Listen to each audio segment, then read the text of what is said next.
Salut à tous! Aujourd'hui j'aimerais aborder avec vous comment bien commencer son projet d'architecture. Alors, un projet d'architecture est composé selon moi de 80% d'état d'esprit, donc de mindset, et 20% de logistique.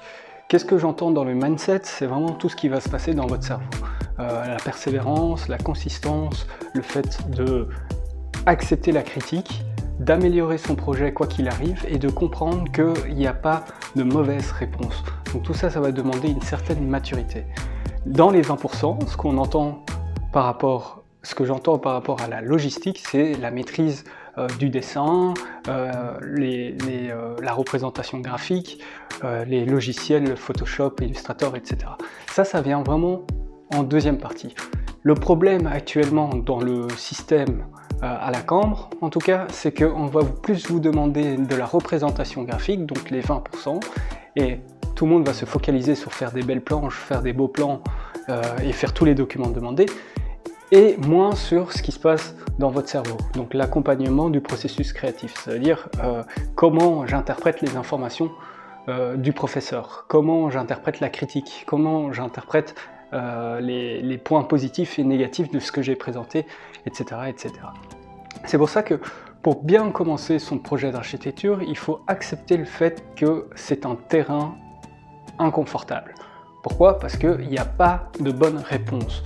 Auparavant, vous venez tous d'une école secondaire supérieure, collège et lycée pour les Français, là on vous demande vraiment une réponse précise, on vous donne des questions et il y a une réponse précise.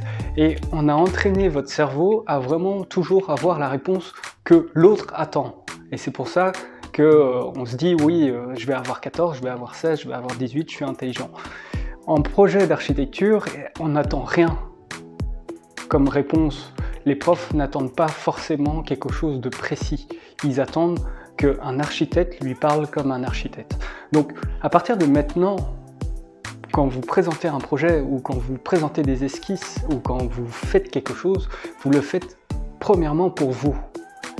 Et une fois que vous le faites pour vous, vous allez commencer à rentrer plus dans le processus créatif et plus vous amuser que attendre la réponse du prof ou attendre vraiment que quelqu'un vous donne un 12, un 14, un compliment ou que sais-je. Le but du jeu, c'est vraiment de comprendre ce qui se passe dans votre cerveau et améliorer votre approche du projet. Et au plus on améliore votre approche du projet, au plus vous allez vous amuser sur de la représentation graphique, vous allez acquérir un vocabulaire architectural, et vous allez faire des planches de plus en plus précises parce que les planches représentent votre manière de réfléchir. Un discours architectural, ce n'est pas plus que le processus que vous avez fait, le processus créatif dans lequel vous êtes, comment on dit, immergé depuis un mois ou deux.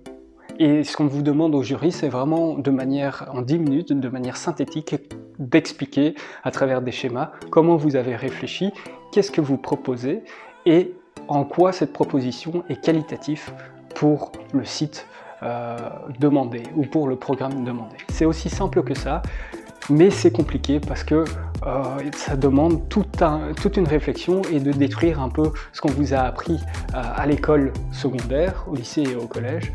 Maintenant, vous êtes plutôt dans la vie semi-active, c'est pour ça que c'est des études très enrichissantes, parce qu'on va vous demander d'être indépendant mentalement et d'avoir le courage de se remettre en question, d'accepter le fait que ça va prendre beaucoup de temps, le fait que ça va prendre un peu de travail, et voilà. Je n'ai pas dit qu'il fallait absolument faire des charrettes, je pense qu'il y a plein de projets qui peuvent valoir des très bons points sans faire de charrettes, c'est juste que les gens qui font des charrettes, c'est des gens qui sont fort bloqués mentalement et qui attendent trop longtemps avant de produire quelque chose. Donc j'espère que dans les prochaines vidéos, vous expliquer un peu comment on passe à l'action. Dites-moi en commentaire si cette première vidéo éducative vous a transmis de l'information et n'hésitez pas à vous abonner ou partager la vidéo avec vos amis. À très bientôt.